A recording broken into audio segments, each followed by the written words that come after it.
Hello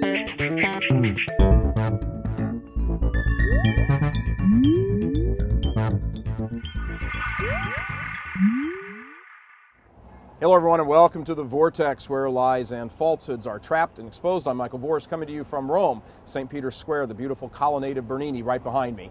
Next year will mark the 50th anniversary of the opening of the Second Vatican Council, a watershed moment in the history of the Church.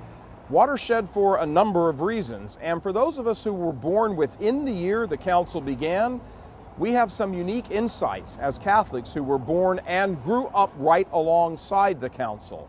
After all, it's all we've ever known from the cradle right up to this very moment.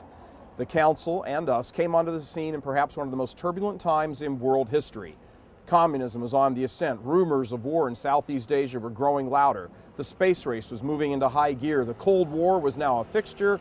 And most importantly, the pill was changing and beginning to destroy the family. The daily life of the average man had changed more in the previous century than since the fall of the Roman Empire. The Industrial Revolution had resulted in a majority of people moving off farms and now being urbanized. 2 world wars had wiped out nearly 100 million people. Technology had exploded and was producing a society in love with being entertained. Man's nature had not changed, but the way he went about pursuing his more base passions certainly had. Urban life provided a high degree of anonymity, and technology made escape from reality easier every day. Growing, rampant consumerism added to man's ability to turn inward and away from God. Yep, a lot of things had changed since the previous century. Right on cue emerged the Second Vatican Council, an attempt to speak on a pastoral level to some of these concerns as well as many others. But much of what followed in the wake of the Council was not clearly foreseen by many of its enthusiasts. In attempting to talk with the world, much of what the Church had to say was drowned out by the world. Religious pluralism was a sign of the times, so some in the Church wanted to engage the issue head-on and begin what they use the word dialogue with other religions. Some got the notion in their mind that if the Church looked more welcoming to people of other faiths, then those people might be more willing to consider coming into the Church. This notion has proved a colossal failure. What happened when the Church sacrificed aspects of her sacred liturgy was that huge numbers left and lots of others didn't really come in. As an altar boy, I saw these changes firsthand, was actually schooled in them. I remember very distinctly when I was in 6th grade, the Protestant father of one of my Catholic classmates, I remember him telling his wife, I was in the car, that he didn't need to convert because the Catholic Church was becoming Protestant. That was in 1972. He recognized, as a Protestant, what so many in the Church refused and still refuse to recognize, that the abandonment of your identity lets others redefine who you are. In this attempt to be open to other religions, largely Protestant ones, individual priests and national bishops' conferences turned the altar around, now faced the people, turning their backs on God. Vatican II didn't order that. It never mentioned that. But this followed in the wake of Vatican II. I saw it with my own eyes. People stopped kneeling to receive their God. Now they stood like adults and stuck out their own hands like their own masters. Vatican II never envisioned this and never ordered it. It was priests and bishops anxious to be open to the world who asked for all these exceptions, and I saw the changes with my own eyes. Organs fell silent and guitars took over. Choirs moved from the loft to the front and center, and altar girls started appearing. Vatican II never ordered any of this, but those who pushed for a more worldly, a more modern church appealed to Vatican II nonstop as their permission to do so. How many Catholics today really know that Vatican II never ordered any of this?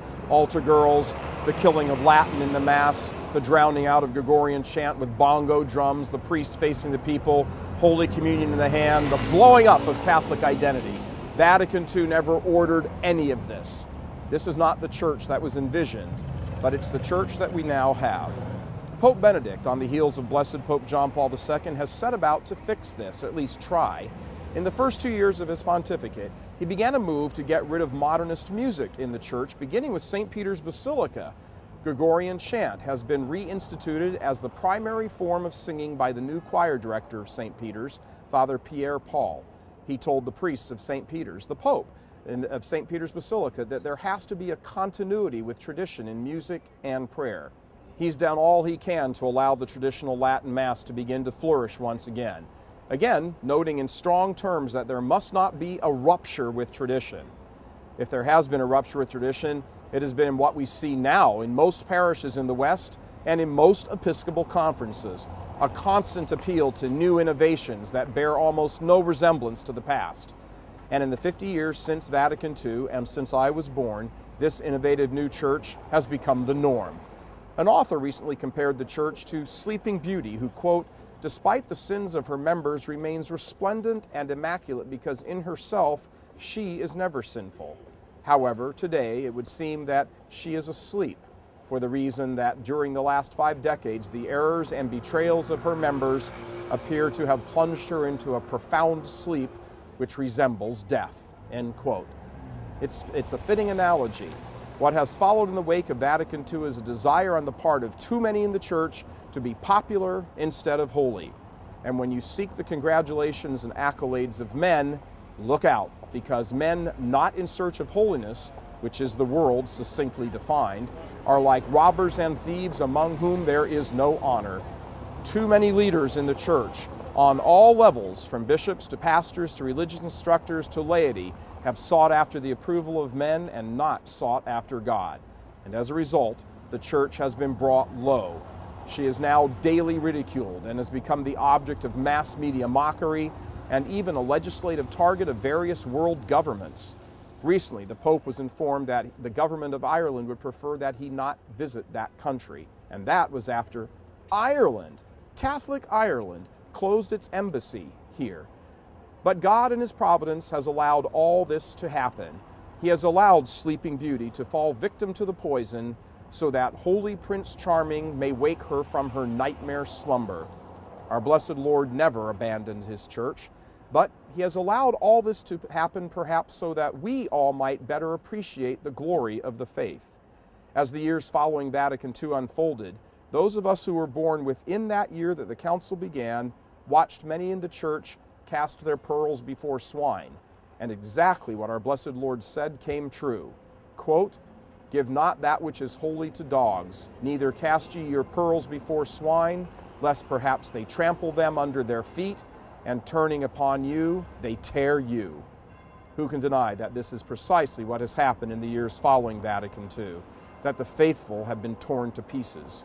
But if it is a hard lesson that our blessed Lord has allowed, He has allowed it in His great mercy and love that we errant children learn the lesson of the pearl of great price, that the merchant sold everything he had in order to purchase that pearl.